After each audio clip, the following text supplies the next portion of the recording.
My name is Eric, and in this episode of my podcast, I want to talk about trust. Trusting in a relationship.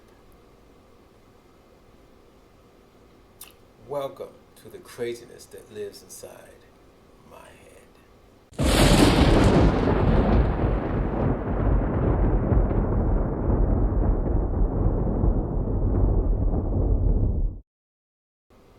So let me begin with my history with trust and relationship. When you're young, I'm saying this for all young people, when you're young and you fall in love, you trust. You trust, and then whoever you trust in that relationship, in that loving relationship, had destroyed your trust when you catch them cheating on you. Or it doesn't have to be a love relationship. It could be a friendship relationship when you trust them and then you catch them stealing from you. It's all trust. It's all about being in whatever relationship it is, a love relationship, a friendship relationship, whatever relationship it is, trusting this person to have your back. And I just want to say that in my 20s, I trusted a lot of people. But then again, I was drugging and drinking. So who did I trust? Another alcoholic and a doper.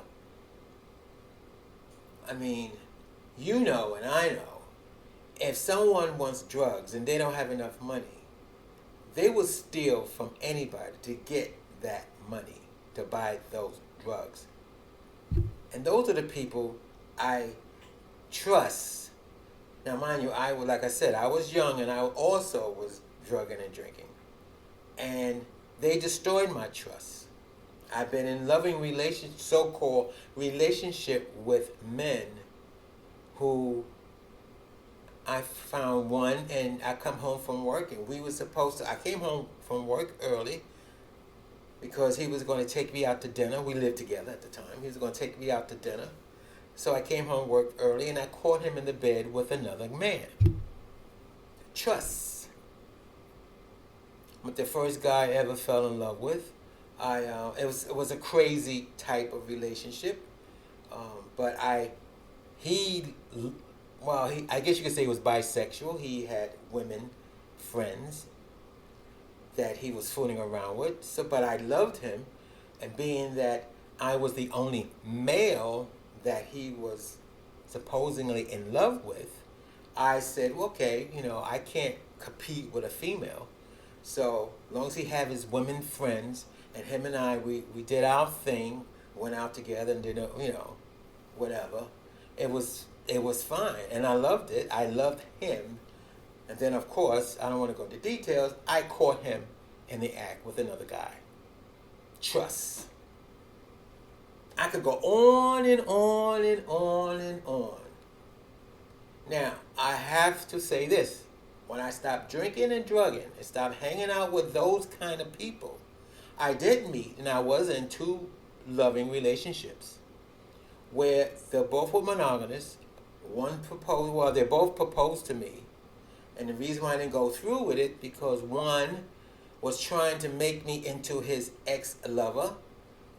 Every time we went somewhere, me and my ex-lover used to go here. Oh, me and my ex-lover used to do this. And my ex-lover to cook this for me. And my ex-lover, I said, I'm not your ex-lover. So I broke it off. I mean, I can't compete with his ex-lover because half the stuff his ex-lover and him did, I wasn't doing.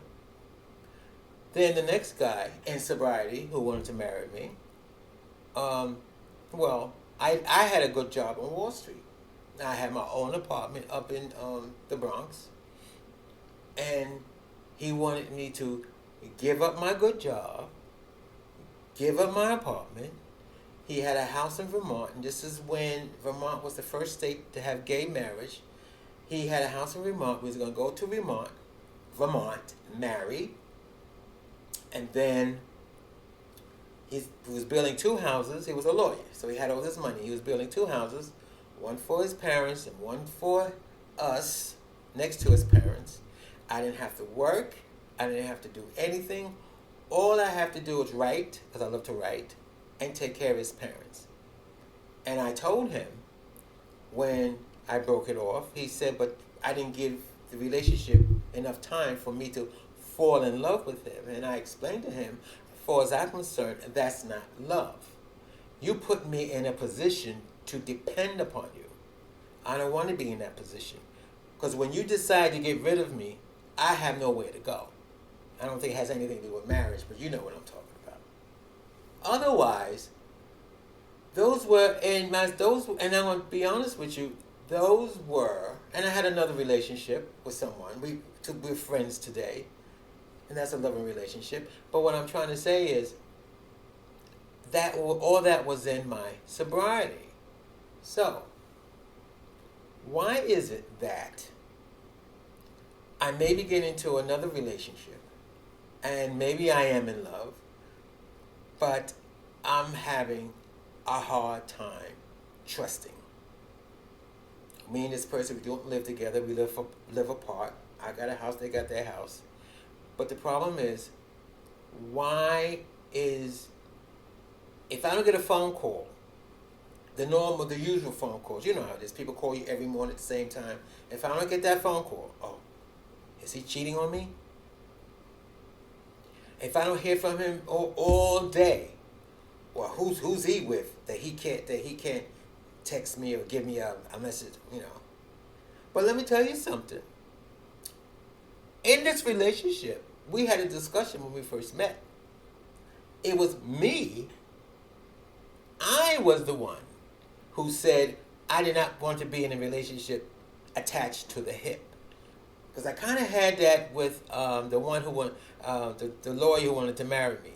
We was attached to the hip. Always want to know where I was. 24 hours a day. We were attached to the. No, I said I'm not going to want that kind of relationship. I want a relationship where you have your friends, I have my friends. We hang out with our friends once in a while. And even in being that we are couples, it would be nice if we had couple friends, friends who are in a relationship with couples, and we could hang out with them, we could do things. I said, that's the kind of thing I want. I don't want to be just you and me and constantly at each other's hip. Well, here we go. I'm the one who opened up my big mouth. Now, I'm the one who thinking, wow, what's he doing? Who's he doing? And then if I don't hear, like if I just get a text saying good night instead of a phone call, I said, he must be in the bed with somebody. That's me.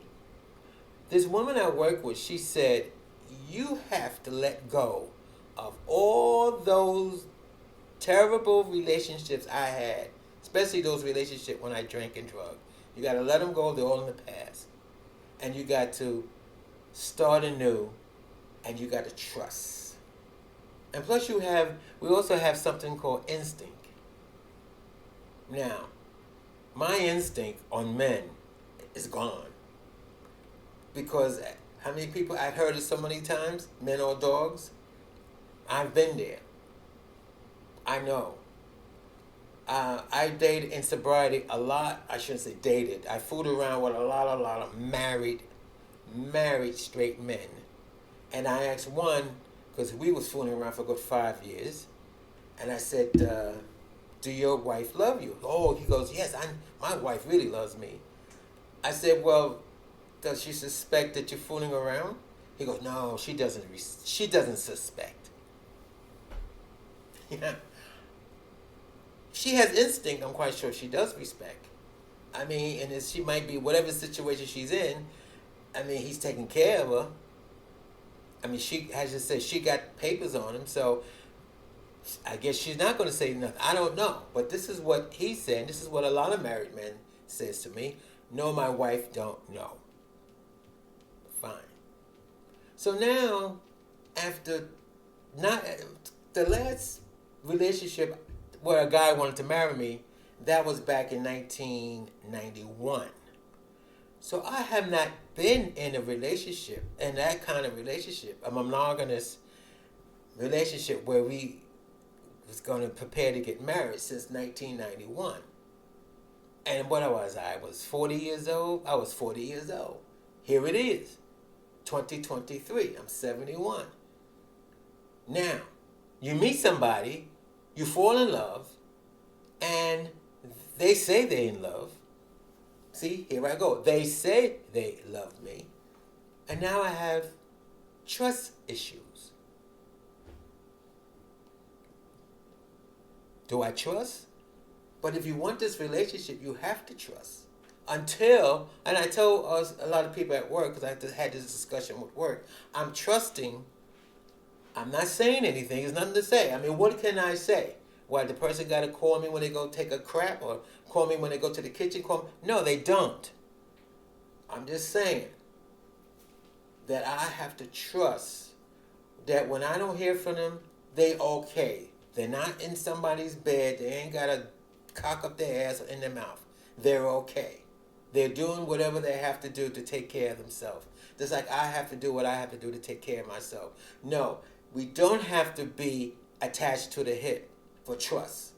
If that's the only way I can trust you, by having you attached to my waist, then that's not a very good relationship. It's not going to last at all.